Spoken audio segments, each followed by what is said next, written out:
Greetings, dear colleagues. My name is Sadykov Dinislam. I am a postgraduate student at ITMO University, and the topic of my today's report is peculiarities of manifestation of annealing-induced hardening and deformation-induced softening effects in ultrafine grain commercial PU aluminium structured by various SPD methods. Due to the good combination of lightness, high corrosion resistance, and electrical conductivity, as well as low cost, aluminium is the best friend for various industries. It's widely used in aerospace, marine, and of course electrical industry. The key problem of aluminium and aluminium-based alloys is their low strength, which, for example, does not allow the use of pure aluminium wires for power lines. They have to be reinforced with a steel core. Thus, we need a hero to solve this problem, and he is the formation of ultrafine grain or just UFG structures by various methods of severe plastic deformation or just SPD. Indeed, in accordance with the well-known Hall-Petch law, UFG materials demonstrate significantly higher strength compared to their coarse-grain counterparts. But like every hero, this approach has its own drawback, which is expressed in a decrease in plasticity, sometimes dramatically, which hinders the wide application of such approach in industry. From here, a scientific problem is formed, the creation of simple and effective approaches to increase the plasticity of UFG materials while maintaining their high strength characteristics. Earlier, an international group of researchers led by Professor Huang published a work in which UFG aluminium structured by ARP method after low temperature short-term annealing demonstrated an increase in strength characteristics with a sharp drop in ductility. This effect has been called the annealing-induced hardening effect, or just AIH. Then, the annealed UFG aluminium was subjected to a slight additional deformation by cold rolling. As a result of such deformation heat treatment, or just DHT, consisting of annealing plus small deformation, the activity of UFG aluminium increased by more than 6 times, while maintaining a high level of strength. This effect was called the deformation-induced softening, or just DIS. The author explained this effect by changing the number of dislocation sources in grain interior, a decrease during annealing and an increase as a result of additional deformation. Later, our scientific group published a work in which it was shown that both these effects are manifested in UFG commercial pure aluminium structured by HPT, but their magnitude is much higher than in the work of Professor Huang. The theoretical model was created, subsequently explained these effects by changing the state of grain boundaries. An increase in the yield strength after annealing is associated with the relaxation of high-end grain boundaries, which is accompanied by a decrease in the dislocation density and hinders the emission of lattice dislocation from grain boundaries into the grain interior. Additional deformation by the HPT introduces additional external dislocation into grain boundaries, which contributes to the formation of pile-ups of introduced grain boundary dislocations under an explied external stress, and consequently to the emission of dislocation from grain boundaries, in particular from triple junctions, which contributes to an increase in plasticity. It should be noted that both of these effects are not typical for coarse grain materials and observed only in UFG structures. To better understand the physical nature of these effects and to determine the key microstructural parameters responsible for their manifestation and magnitude, in this work we studied various UFG structures obtained by different SPD methods. The purpose of this work is to study the influence of features of the initial UFG structure obtained by various SPD methods on the mechanical properties, the AIH and DIS effects in commercial pure aluminium. For this, the formation of the UFG structure was carried out by the ECAP method as well as by a combination of ECAP method followed by cold rolling. For comparison, samples of the commercial pure aluminium with a UFG structure formed by the HPT method was studied.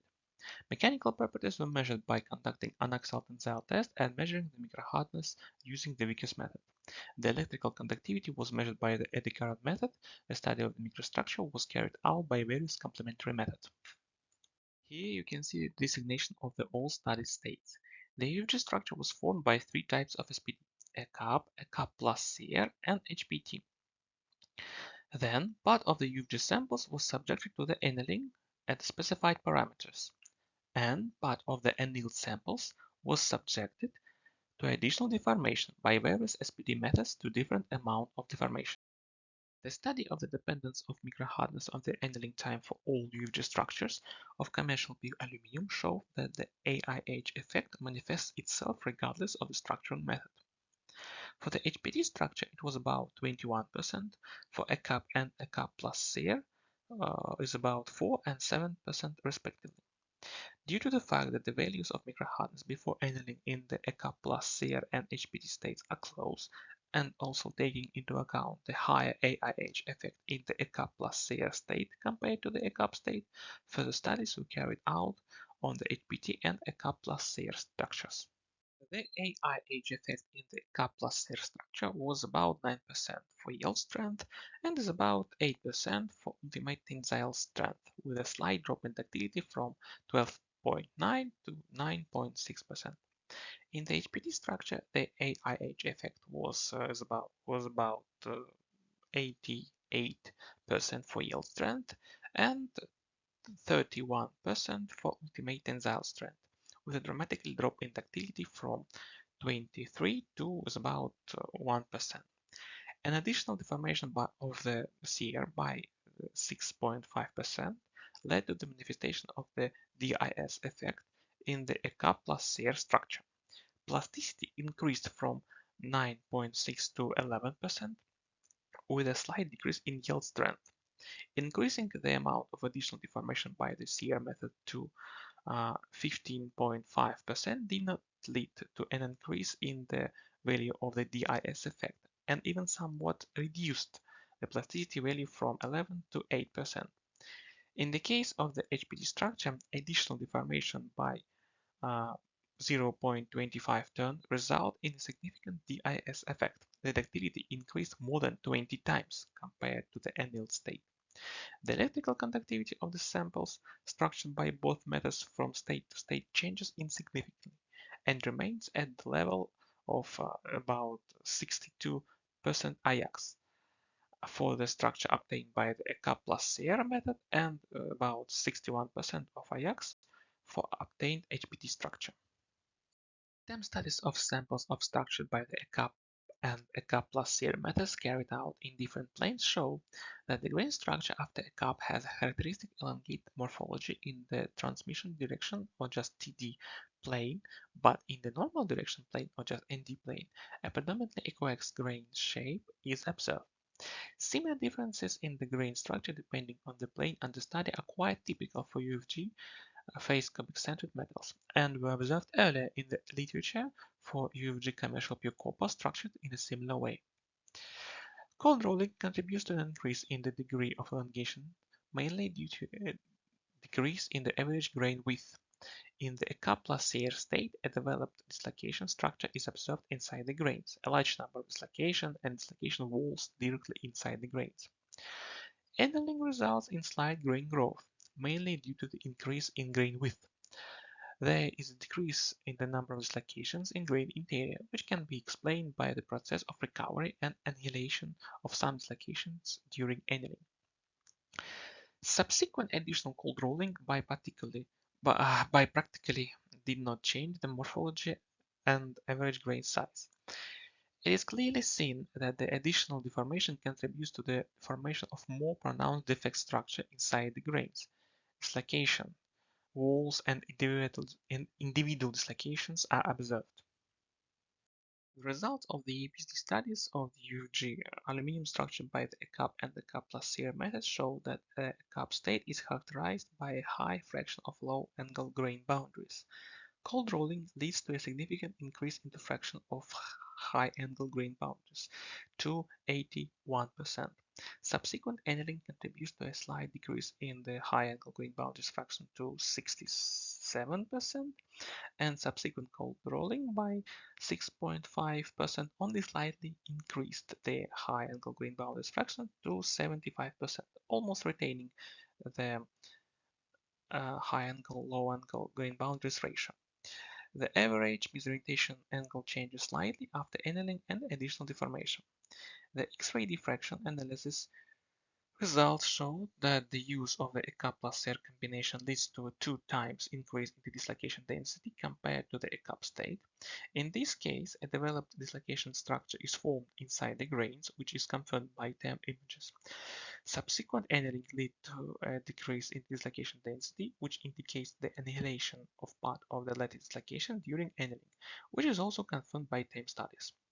An increase in the amount of additional cold roll deformation to 15.5 percent leads to the introduction of a high dislocation density into the grain interiors.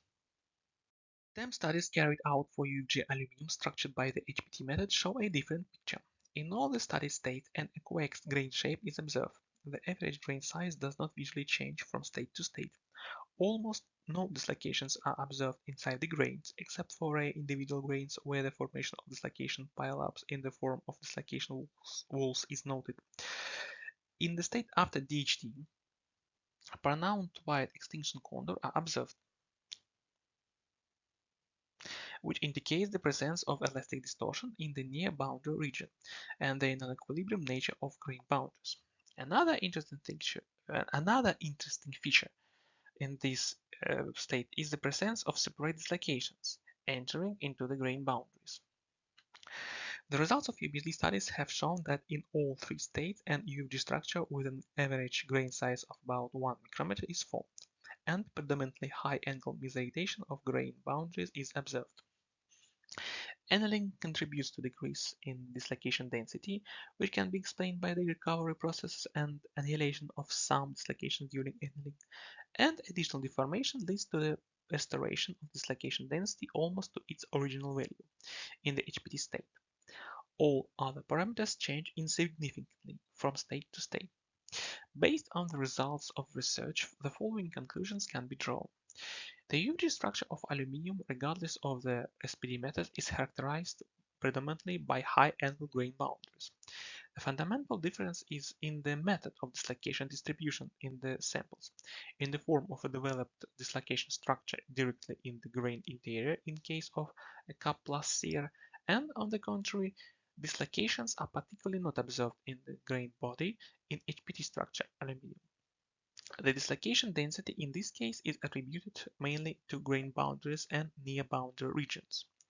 The small magnitude of AIH and DIS effects in the UFG structure, a cup plus sear, refer to the change in the dislocation density in the grain body, similar to how it was explained by Professor Huang.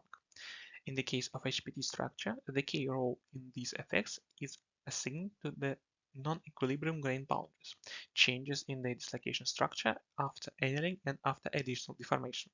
Thus, it can be assumed that the key parameter of the UFG structure which is necessary to achieve the maximum magnitude of the AIH and DIS effects is not only the presence of high density of grain boundaries, the small grain size, but also the predominantly non-equilibrium character of the grain boundaries that determine the flow process. Accordingly, in order to achieve a significant DIS effect due to the DHT of the form annealing plus additional deformation, it is necessary not only to increase the density of dislocation with additional deformation, but to introduce it precisely into the grain boundaries.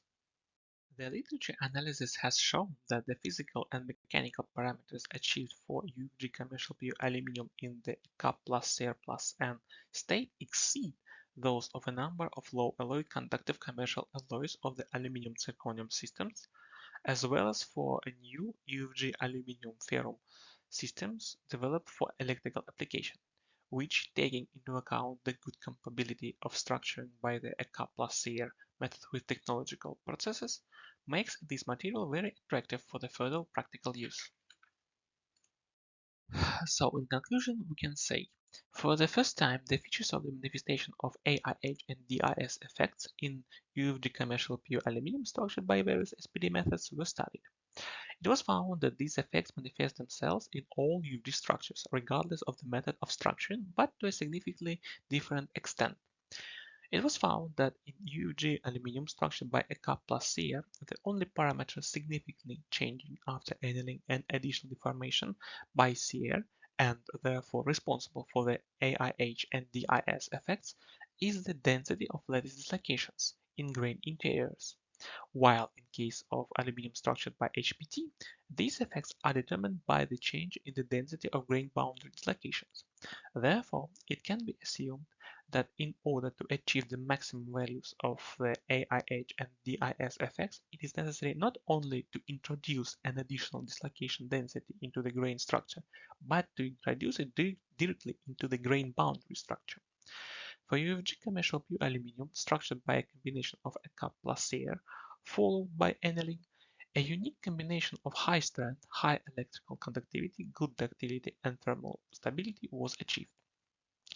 This combination of UFG commercial pure aluminum properties is superior to that of a number of commercial aluminum zirconium conductors alloys, as well as new UFG alloys based on the aluminum ferrum system being developed for electrical application. Here there is some references used for this report. And that's all. Thanks for your attention.